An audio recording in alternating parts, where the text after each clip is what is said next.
ಆ, ನಾನು ಅಯೋಧ್ಯೆಯಲ್ಲಿ ರಾಮನ ವಿಗ್ರಹ ಮಾಡಿ ಬಂದ ನಂತರ ಆ, ಅವರ ಮನೆಗೆ ಒಂದು ಆ, ಗಣೇಶನ ಮೂರ್ತಿ ಅಂದರೆ ಮನೆಯ ಎಂಟ್ರೆನ್ಸ್ನಲ್ಲೇ ಒಂದು ಗಣೇಶನ ಮೂರ್ತಿ ಬೇಕು ಅಂತೇಳಿ ನನ್ನನ್ನು ಕಾಂಟ್ಯಾಕ್ಟ್ ಮಾಡ್ತಾರೆ.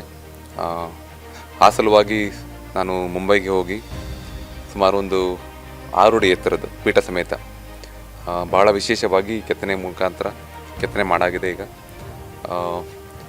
ಏನಂತೀವಿ, ನಮ್ಮ ಹೊಯ್ಸಳ ಮತ್ತು ಮೈಸೂರು ಶೈಲಿಯ ಮಿಶ್ರಣದೊಂದಿಗೆ ಈ ಒಂದು ಕಲಾಕೃತಿ ಮೂಡಿ ಬಂದಿದೆ.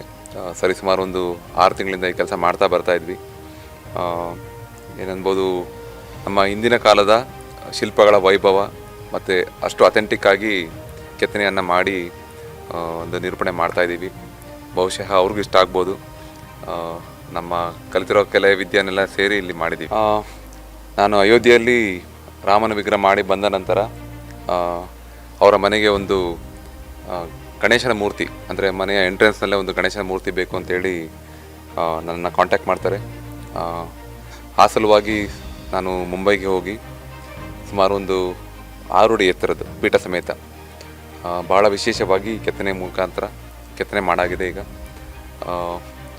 ಏನಂತೀವಿ, ನಮ್ಮ ಹೊಯ್ಸಳ ಮತ್ತು ಮೈಸೂರು ಶೈಲಿಯ ಮಿಶ್ರಣದೊಂದಿಗೆ ಈ ಒಂದು ಕಲಾಕೃತಿ ಮೂಡಿ ಬಂದಿದೆ. ಸರಿಸುಮಾರು ಒಂದು 6 ತಿಂಗಳಿಂದ ಈ ಕೆಲಸ ಮಾಡ್ತಾ ಬರ್ತಾ ಇದ್ವಿ. ಏನನ್ಬೋದು, ನಮ್ಮ ಹಿಂದಿನ ಕಾಲದ ಶಿಲ್ಪಗಳ ವೈಭವ ಮತ್ತು ಅಷ್ಟು ಅಥೆಂಟಿಕ್ಕಾಗಿ ಕೆತ್ತನೆಯನ್ನು ಮಾಡಿ ಒಂದು ನಿರೂಪಣೆ ಮಾಡ್ತಾಯಿದ್ದೀವಿ. ಬಹುಶಃ ಅವ್ರಿಗೂ ಇಷ್ಟ ಆಗ್ಬೋದು. ನಮ್ಮ ಕಲಿತಿರೋ ಕಲೆ ವಿದ್ಯೆಯನ್ನೆಲ್ಲ ಸೇರಿ ಇಲ್ಲಿ ಮಾಡಿದ್ದೀವಿ ಈಗ.